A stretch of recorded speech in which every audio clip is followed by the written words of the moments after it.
Hello, my name's Kathryn Bennett and I've published a book with IngramSpark. I want to tell you how easy the process is and to reassure you that if I can do it, then so could you. But first, I'd like to tell you about the book. 18, All or Nothing, is a memoir. The author is Jennifer Phelan.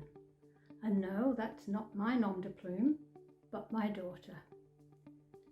At the age of 18, Jennifer kept a diary for a year while she was overseas on a Rotary Youth Exchange in Poland. This is Jennifer, aged 18, on the Baltic coast, a photo that was taken during the year of the diary, which was 1998. And here is a photo of Jennifer on my wall at home. That was when she was 36. The reason Jennifer isn't able to present her book is because in 2016, tragically, her life was taken. Let me tell you a little bit about her. Jennifer grew up in the Hunter Valley of New South Wales. When she completed high school, she spent 12 months of 1998 in Poland, during which time this work was undertaken. On returning to Australia, she commenced university studies and graduated with first-class honours in architecture from the University of Newcastle. Then she started a career as a registered project manager for the New South Wales government, and her life was filled with work, many hobbies and lots of travel. Understandably, the task of preparing the diary, which she wrote with the intention of publication, was set aside in favour of living for the moment, and I'm thankful for that.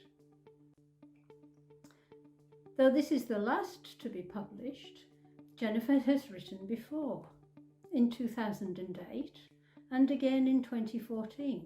She spent additional years overseas, and on both occasions she published her experiences as a blog.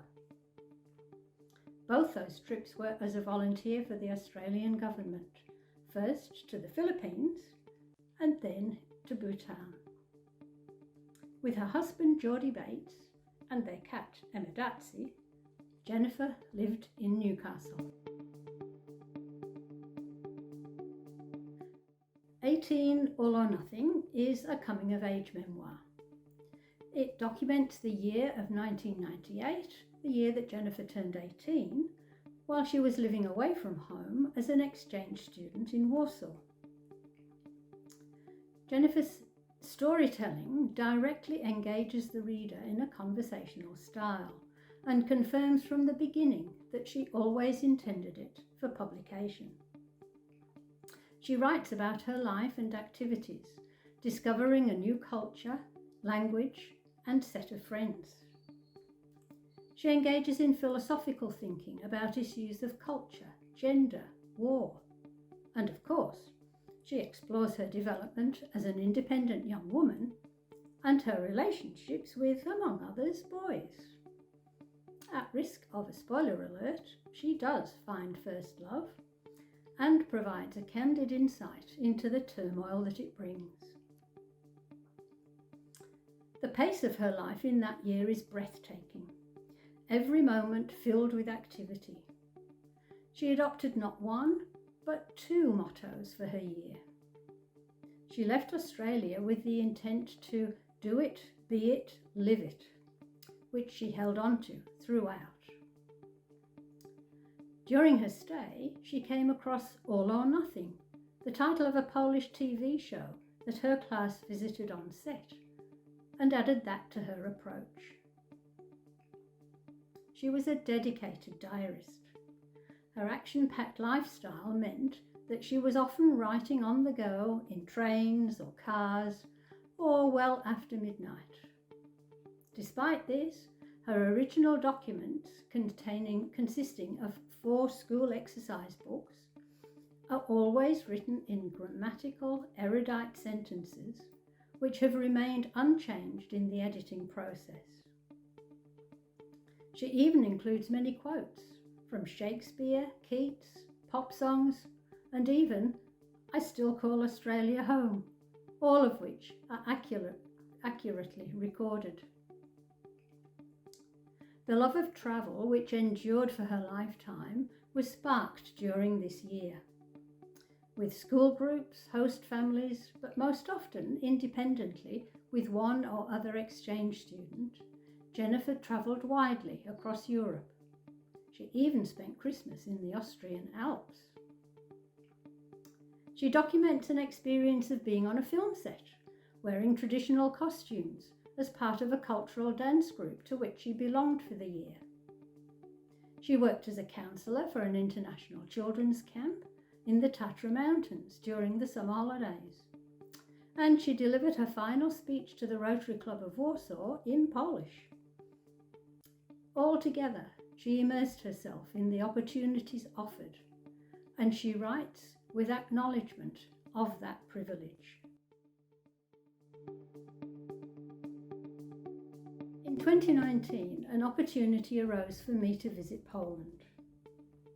The plastic tub of Jen's Polish memorabilia remained in her wardrobe at my home, and I explored it in preparation to visit places that had been special to her during her exchange year.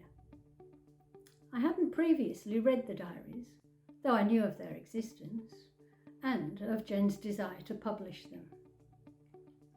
On reading them and discovering just how ready they were for publication, I realised that this was something I must now achieve on Jennifer's behalf. On my return from the trip, I transcribed her handwritten documents into electronic form, keeping everything exactly as she had written it. It was well over 110,000 words, and though I had no knowledge of the process, I knew that some culling would be required. So I started a journey that has been one of the highlights of my life. From a position of total ignorance of the writing and publishing industry, I have met a series of wonderful people whose expertise has given me the confidence and assistance to achieve this excellent publication. From hearing authors talking about their journeys of creation, I was aware that getting a book into publication can be a very stressful thing. I knew that I could not allow any additional stress into my life, as I was struggling with the deepest form of grief, as well as a court hearing for the offender. But more importantly, this was to be a journey of discovery for me with my daughter, and I didn't want any negative influences. Initially, I attended a couple of workshops run by Hunter Writers Centre in Newcastle. I gleaned information about the editing process, how important it is to hire professionals, and researched some local names. Alongside this process was always the hurdle of how to get a publisher interested in taking on the work, especially with my unyielding proviso that none of Jennifer's words were open to manipulation. A pivotal moment was when I attended the Indie Festival in Maitland and heard a presentation by Debbie Lee called Spark My Interest. She gave a step-by-step account of how to self-publish with IngramSpark, and I was fortunate enough to receive a free copy of Brendan Clark's Guide to Independent Publishing, the how-to manual to IngramSpark's process. And the rest, as they say, is history. Actually, it's this wonderful book.